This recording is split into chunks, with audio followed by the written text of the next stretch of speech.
धनतेरस के दिन क्यों जलाते हैं यम का दीपक? यहाँ जानिए विशेष कथा। देश के अधिकांश भागों में यम के नाम पर दीपदान की परंपरा है।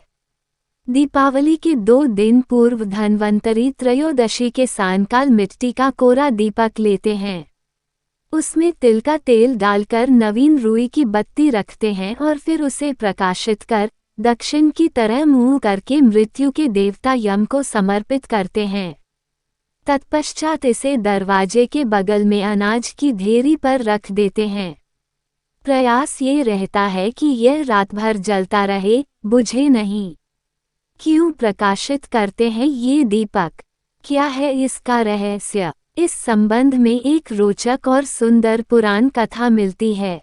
कहते हैं, बहुत पहले हंसराज नामक एक प्रतापी राजा था। एक बार वह अपने मित्रों, सैनिकों और अंगरक्षकों के साथ जंगल में शिकार खेलने गया। संयोग से राजा सबसे बिछुड़कर अकेला रह गया और भटकते हुए एक अन्य राजा हेमराज के राज्य में पहुंच गया। हेमराज ने थके हारे हंसराज का भव्य स्वागत किया। उसी रात हेमराज के यहाँ पुत्र जन्म हुआ।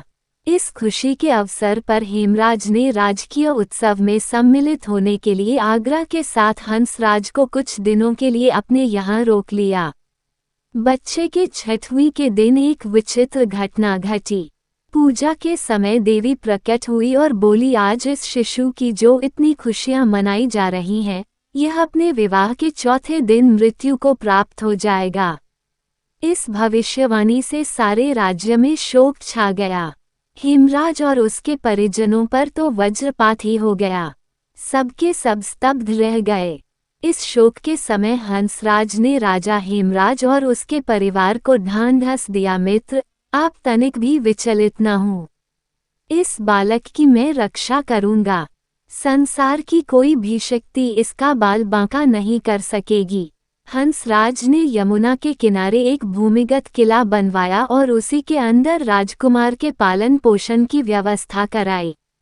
इसके अतिरिक्त राजकुमार की प्राणरक्षा के लिए हंसराज ने सुयोग्य ब्राह्मणों से अनेक तांत्रिक अनुष्ठान, यज्ञ, मंत्र जाप आदि की भी व्यवस्था करा रखी थी।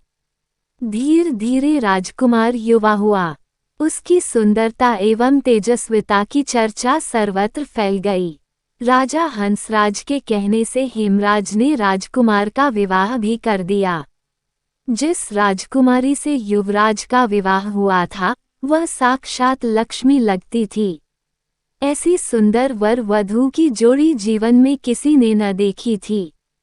विधि का विधान। विवाह के ठीक चौथे दिन यम के दूत राजकुमार के प्राण हरण करने आ पहुँचे।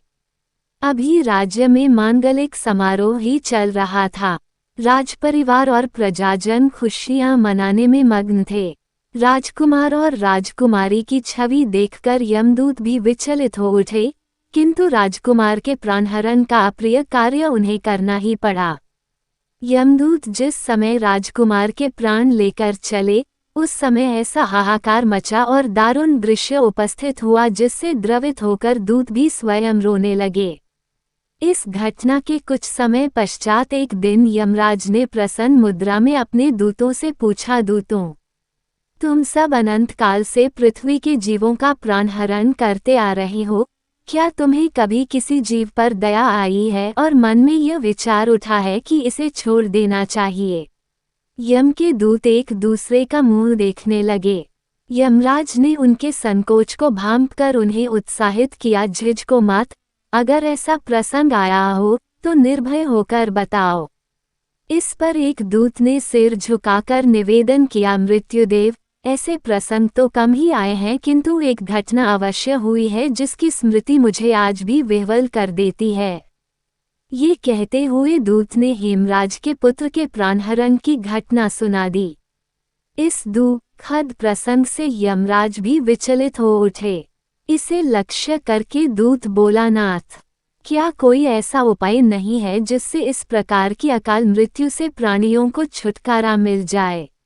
इस पर यमराज ने कहा, जीवन और मृत्यु सृष्टि का अटल नियम है तथा इसे बदला नहीं जा सकता, किंतु धनतेरस को पूरे दिन का व्रत और यमुना में स्नान कर धन्वंतरी और यम का पूजन दर्शन अकाल मृत्यु से बचाव कर सकता है।